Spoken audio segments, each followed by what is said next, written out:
Beth, it is such a shame that you weren't able to join us live in person, but I'm delighted that I've got this opportunity to speak to you before the event so that we can get all the juicy nuggets to those who are in the room.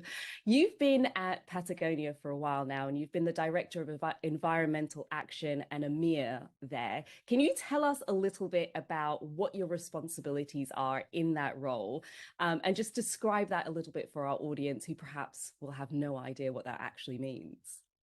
Sure, my pleasure. And it's a real pleasure to be here too. Before I explain what my role is, because my role has two parts, let me just talk for a second about how change happens in the world. Um, if you address a problem like climate change, you have to address it at all levels, the individual, what you do, what the businesses do, and what the system does, what governments do. And unless you work at all levels, we will not succeed in addressing climate change. So, for example, you can stop flying and take the train, but it's very painful to take the train now when there's not a good system. You as a business could put renewables on your roof, but actually, if that's really expensive, if there's barriers in place, then it's really, really hard to do. So as a business, you both need to work on what you do, and you need to have a voice in the outside world. So that's how my job works as well. I inspire our team within the organization to work on those issues, to cut their emissions, to work with the product team to encourage around the water pollution and how our supply chain works, and how we're influencing our wholesalers. But at the same time, we need to be influencing the world, and that's both as a business and driving ideas forward within the business world, and also in a sort of campaigning way to talk to people. So that's how my role splits.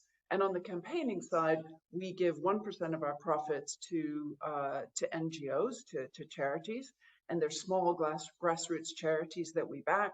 We also do storytelling around some of the really big and important issues.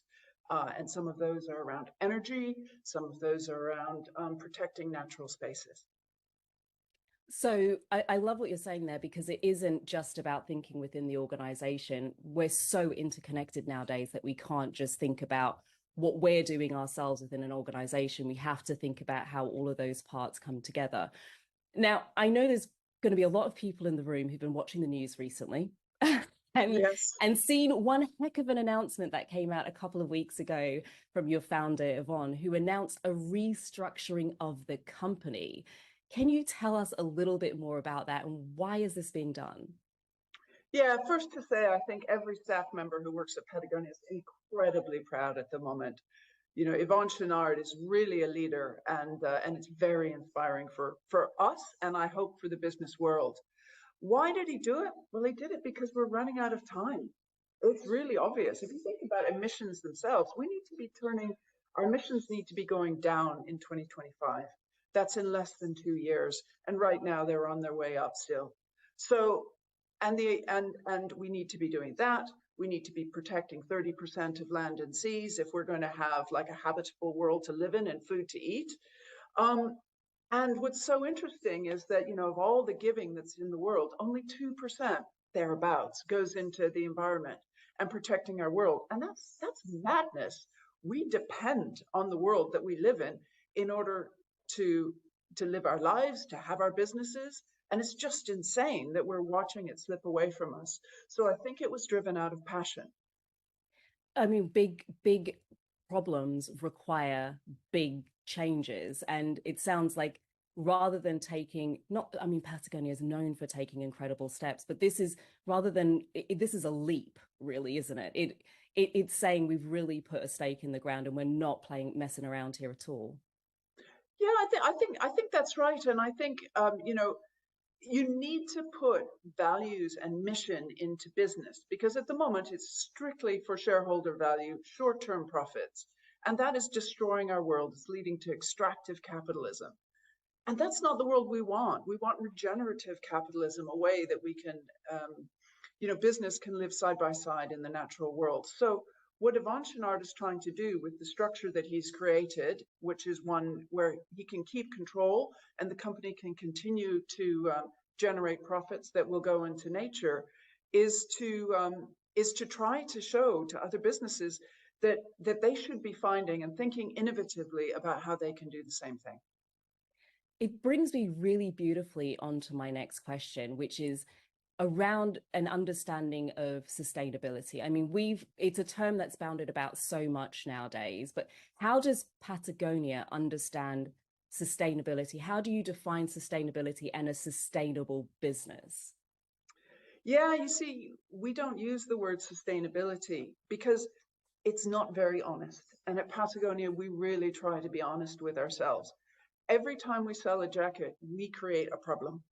Full stop. There's nothing we can do about it. It takes emissions, it pollutes, and we have to get it somewhere. So the only way to really solve that is to sell less and to make sure that everything is circular in what you do. And we're a long way from that.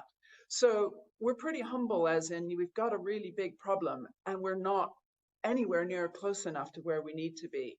And yes, 75% of our materials are renewables, 85% is fair trade, but it's not good enough. And I think that's why we avoid that word. I think we need to be honest with ourselves about what's happening. And until we can improve and until the system change, you can't really be sustainable. I find that fascinating that you say we've got to be honest and we're not sustainable, coming from Patagonia, which is one of these organizations that's seen as leading the way in us being more sustainable. For you to say, here we go, let's just face facts. We're in business, we're creating part of the problem, and either we don't sell anything or we have to have a better approach. It's quite a revolutionary way, and some would say, of thinking about how we should be thinking about our businesses. It absolutely is. And I think, one of the questions that Yvonne struggled with when he was thinking about what to do with the company is, should you shut it down because it is causing a problem? But if you shut it down, then you don't demonstrate that it can be done. And you don't have leaders showing other businesses, this is how you do it, or let's work on it together, or let's work together to influence governments so that we get a level playing field, so that we're moving forward with energy and not backwards into band-aids and fossil fuel, dirty fossil fuel. We need to be speaking together with other businesses. And if we were to, and unless we're a business, we can't do that. So that's why he's done it the way that he has, keeping us in business, hoping that we can lead and get other businesses to join us on this journey. You have to be in the game to change the game, as I like to say. Exactly. So, I mean, Patagonia has been going since 1973, and the company's tried to become more and more sustainable year on year. And I know you have the way that you like to think about that word, sustainability. Yeah. But what would you say it have been some of the most significant decisions and milestones that maybe have also been the biggest challenges that the company's faced over the last few years? Yeah, well, to start with the decisions, one of the most important decisions the company made from day one was designing for quality and for repairability. And right from day one, we had that ironclad guarantee, which is you can return anything to us and we'll fix it. And that was from the 1970s. And lots of companies are saying, oh, we'll repair. But it's different because you're not designing for repair. You're not really thinking about what the zipper is and making sure that that is going to be working 20 years from now or can be repaired.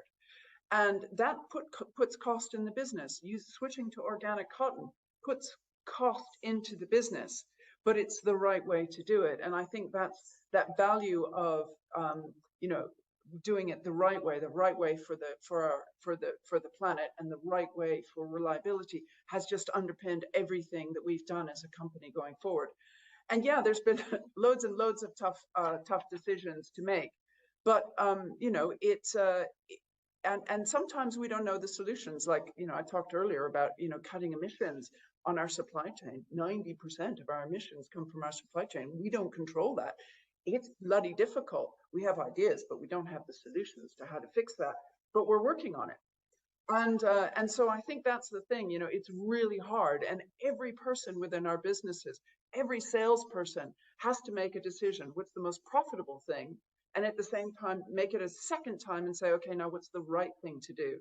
So there's dual decision making in every role, and that's really tough.